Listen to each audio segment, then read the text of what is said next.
রক্ত যখন দিয়েছি রক্ত আরো দেব, এদেশের মানুষকে মুক্ত করে ছাড়বো ইনশাআল্লাহ। জয় বাংলা, জয় বঙ্গবন্ধু।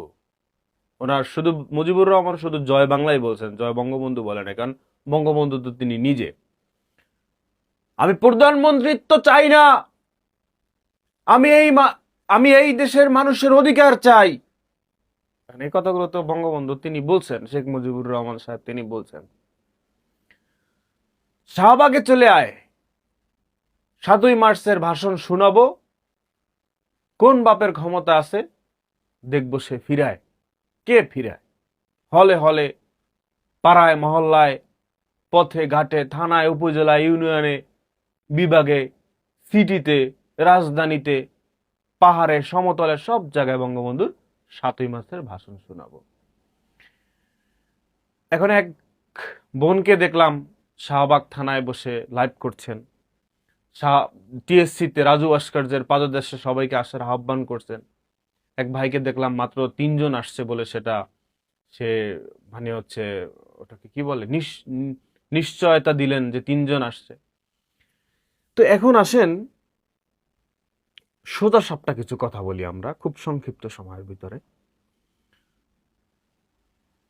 এই দেশে এখনো আওয়ামী লীগ আছে, সবাই সেভ এক্সিট নেওয়া, সবাই পালায়ে যাওয়া, কারো অনেকের কাছে পাসপোর্টও নাই, পাসপোর্ট থাকা সত্ত্বেও অনেকে যাইতে পারে নাই, অনেকের টাকা থাকা সত্ত্বেও দেশের বাইরে যাওয়ার স্কোপটা পায় নাই, যাইতে পারে নাই। হঠাৎ করে হাসিনার পতন হয়েছে। তো এখন এই দেশে বিশাল একটা অংশ আওয়ামী লীগ, ছাত্রলীগ, যুবলীগ আছে, তাদের প্রেম ভালোবাসা শেখ মুজিবুর রহমানের প্রতি আছে, আওয়ামী লীগের প্রতি আছে, হাসিনার প্রতি আছে, বঙ্গবন্ধুর প্রতি আছে, আছে না? আছে। তো এখন আসেন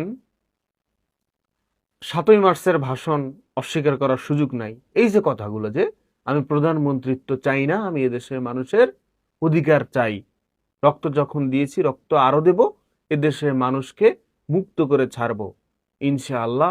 ইনশাআল্লাহ কথাও কিন্তু তিনি বলেছেন। কারাগারের রোজনামসা কিংবা অসমাপ্ত আত্মজীবনী পড়লে অনেক কিছু জানতে পারবেন আওয়ামী লীগ সম্পর্কে, বঙ্গবন্ধু সম্পর্কে। এখন কথা হচ্ছে যে এই দেশের প্রতি বঙ্গবন্ধুর তো অবদান আছে, এটা তো অস্বীকার করতে পারবেন না। না সে সে পাকিস্তানের প্রধানমন্ত্রী হইতে চাইছে, অথবা সে পাশের দেশের প্রধানমন্ত্রী হইতে চাইছে, অনেক ধরনের কথা মতানৈক্য থাকবে, আমাদের হাতের 5টা আঙ্গুলই সমান না, মতানৈক্য তো থাকবেই। ঘটনা হচ্ছে যে এই দেশের প্রতি শেখ মুজিবুর রহমানের অবদান তো